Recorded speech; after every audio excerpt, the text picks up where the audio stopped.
Addressing civil allegations in the workplace, applying Putnam's social analysis to practice.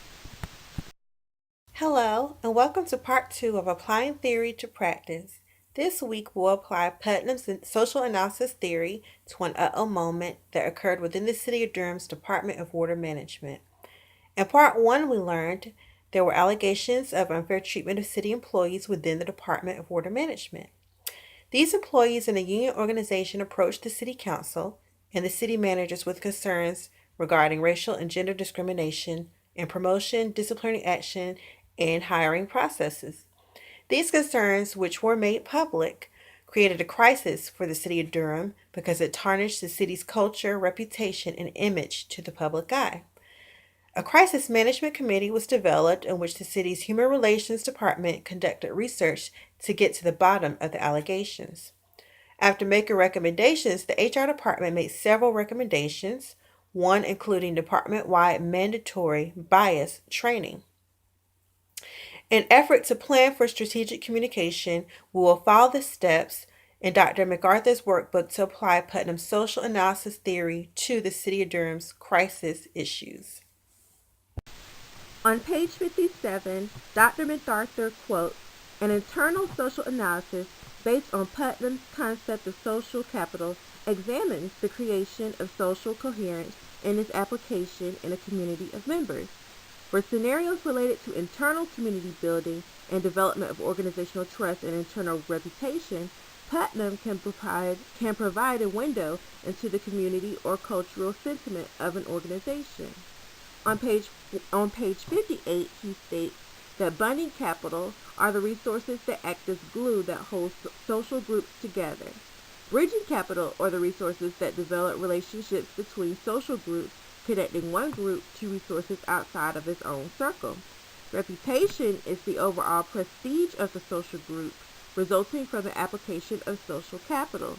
And trust or mistrust is perceived goodwill of the social group, resulting from the application of social capital. Who makes up the social groups of the City of Durham? In my opinion, the City of Durham are made up of the following social groups: the executive city officials, who include the City Council, the City Manager, and the Mayor; the employee, anyone who works for the City of Durham; and the general public, anyone ranging from the citizens of the City of Durham to anyone who has access to media involving the City of Durham. How are bonding capital and bridging capital currently being applied in the City of Durham?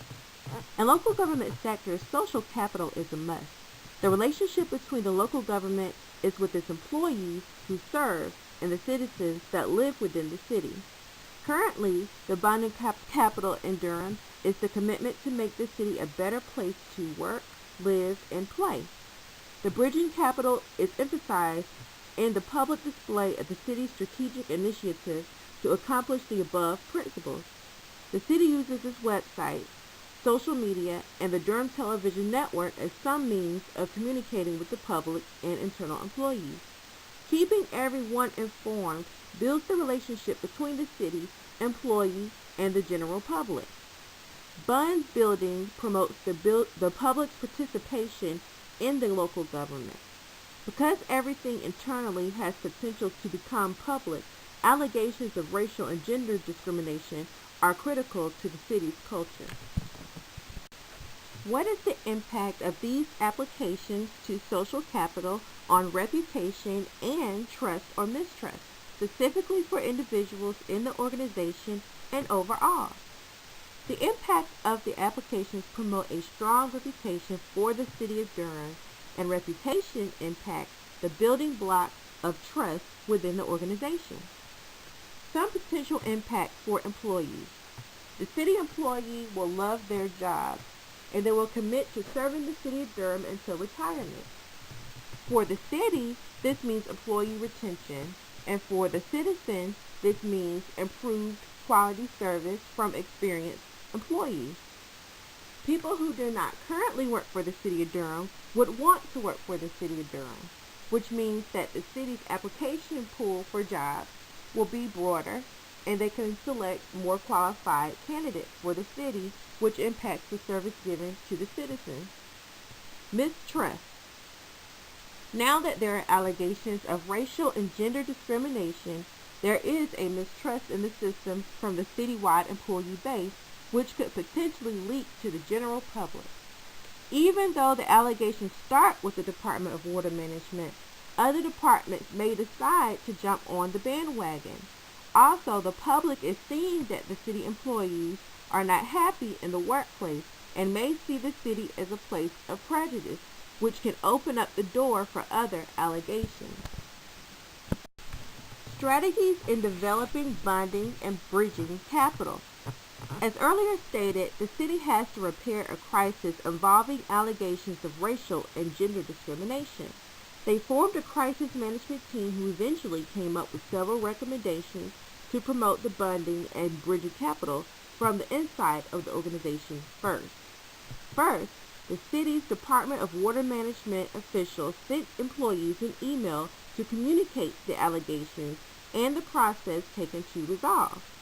Recently, the city implemented a mandatory bias training for all employees of the City of Durham. The training process starts with a mandatory anonymous survey to be signed off to an office administrator. The purpose of the survey is to find out if individuals have unknown biases against the races and genders, etc. The results of the survey will have to be taken to the scheduled mandatory training. The city hired an outside consultant to conduct 4-hour training classes to educate and address racial and gender bias.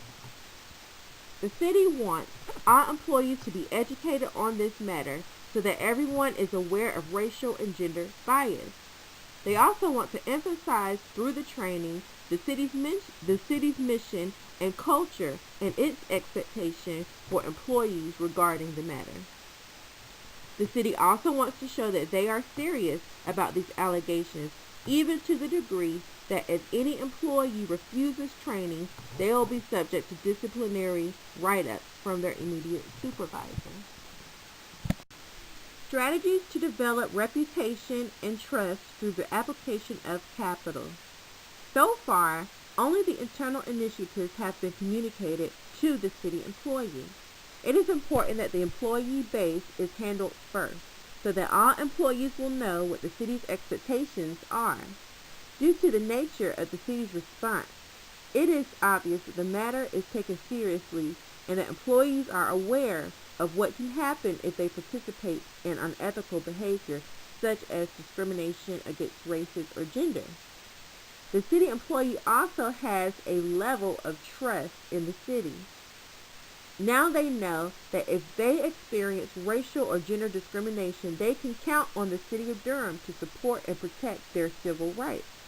There are more than likely recommendations in repairing the city's image to the general public, but these methods have not been communicated at this time.